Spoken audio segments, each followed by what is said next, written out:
It's the season for superlatives. The greatest of the greatest. Really? Okay. No, it's true. I don't have any need for false modesty. What is humanity's greatest project? By far, it's going to be the colonization of space. We have this tiny speck in the universe. Our solar system is a tiny speck in our galaxy. Earth is a tiny speck in the solar system. Just by colonizing the solar system and using all the matter available, we should be able to get to about 50,000 trillion sustainable capacity compared to 8 billion you have on Earth. Okay? Going from 8 billion to 50,000 trillion. Obviously, humanity's greatest project. No contest. Is this the greatest book? Is this the greatest book for it? Yes, it is.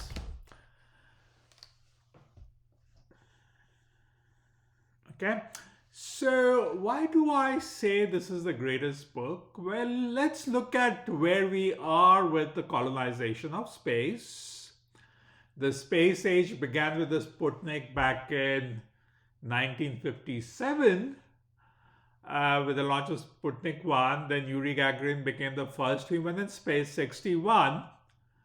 And then Neil Armstrong became the first human to walk on a celestial body in 69. Okay? Sputnik, Gagarin, Armstrong, and then crash. What has happened since? Yes, we have sent spacecrafts to Mars. We have done some, our knowledge of the universe has increased a lot. But really, as far as colonizing space goes, nothing. Zip. Zero. Nothing at all. So, colonizing space requires two things. The first is, of course, the technology. And you can say that the technology began with, there were people, the sci-fi writers, I guess, who thought of living in other parts of the space. Or Bernal was actually, you can say, Bernal spheres was really going in the right direction. Then you had, of course, the wonderful book by Gerard O'Neill, which was The High Frontier, where he described building space habitations. And yes, space habitations is the way to go.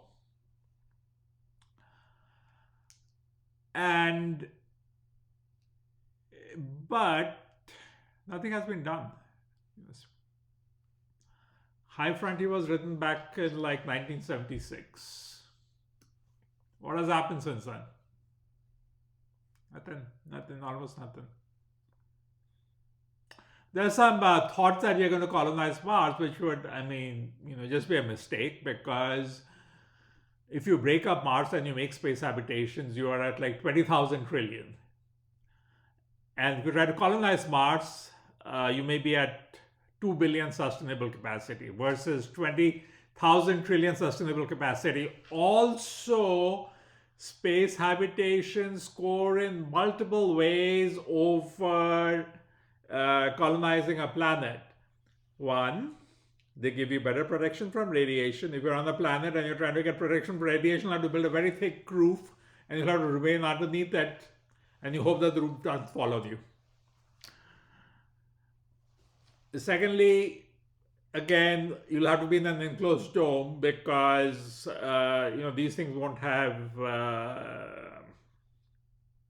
atmosphere.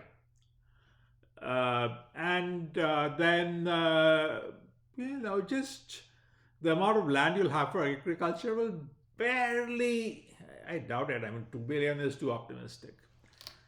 I doubt more than a few million people could actually inhabit Mars. But if you build space habitations, you got protection from radiation because these are concentric tubes.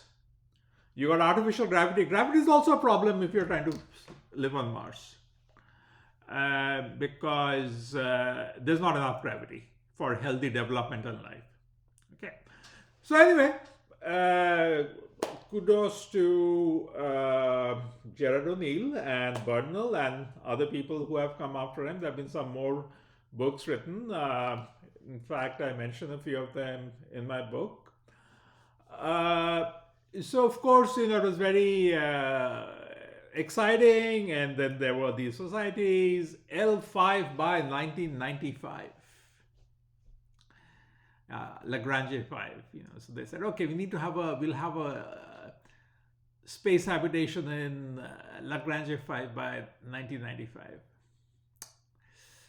So yes, the technology can be developed. The technology is already, a lot of it was there in O'Neill's book, and then I have also developed it. I've pointed out some more how these habitations given some more design features, but technology is doable, right? That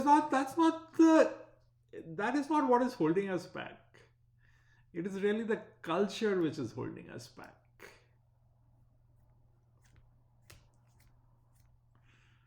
And what is the problem with the culture? If birth rates and populations continue collapsing in modern countries, space colonization will not happen. That's a simple fact. Why would you go to space if you've got, in a situation of collapsing populations where you've got all the resources you need on Earth? The idea of space colonization is to have an increase in the number of humans. So what my book does is it also talks about culture. It says what is it that we need for our best possible life? There is this entire schematic here about how evolution links to the best possible life, and how doing our duty comes from evolution and is part of the best possible life, and why space colonization is part of the best possible, is part of our duty, and therefore working for it is part of our best possible life. So all that stuff is here, and there is more in the companion book, The Nature Ternary. But as of now, till the companion book comes out, it's already here. The companion book will just explain some of the issues more in detail. So it's already here. So the culture is here, technology is here, and this is the greatest book about space colonization. Space colonization is going to be humanity's greatest project. This is the greatest book about humanity's greatest project. I just want to make clear, okay, some of the design things that I've introduced are significant advances over whatever Bernal and O'Neill did. For example, I point out that, as time goes by, it's very hard for us to visualize what could actually happen, what sort of engineering projects we would have in the future. Just imagine a cruise ship, right? And then imagine a boat. You cut from something which looked like a boat to a cruise ship in a couple of thousand years. So, you should not underestimate the capability of humans to build gigantic engineering projects, especially when it will be built by robots, controlled by AI. So the size of the engineering projects which we'll do in space will be like comparing a boat to a cruise ship. So whatever we see now, And in my book also, I kind of say that the way, really the constraint in space is going to be mass. And when you have a space habitation and you wanted to like point in a certain, like let's say you want to point towards the sun, you don't want to expend mass, keeping it in position with the right orientation, because if you're thinking of the inhabitation of space for billions of years, you're going to run out of mass for your rockets to keep the orientation correct. So what do? Is that suppose you have this as the sun, and you have what you have is a ring around it, and you have the space habitation attached to that ring. That will maintain their orientation without the need for any rocket eject. Okay, and then there are other design features in this book, and there's also the designs of Interstellar Colonizing Vessel and Intergalactic Colonizing Vessel, not built on wishful stuff like faster than light travel or anything like, but just designs based on what knowledge of physics we have at this point in time. Very realistic designs, which also means, of course, it's going to take a hell of a long time to get to the next star, and even much longer to get to the next galaxy. Hey, but there'll be people who will say, I don't want to sit on Earth, or I don't want to sit on our solar system forever. I want to get to the next solar system or the next galaxy. So sign me up. Give them a multi-generational spaceship and they'll get there. So that's also there in this book. The practical plans for colonizing other solar systems and other galaxies. And remember, you do not need exoplanets to go and live outside the Earth in space. You just need matter. Once you have matter, you can build space habitations, and all these stars are going to give you all the free energy you need for life. Okay? Hence, the greatest book for humanity's greatest project. Get it? It's right over here.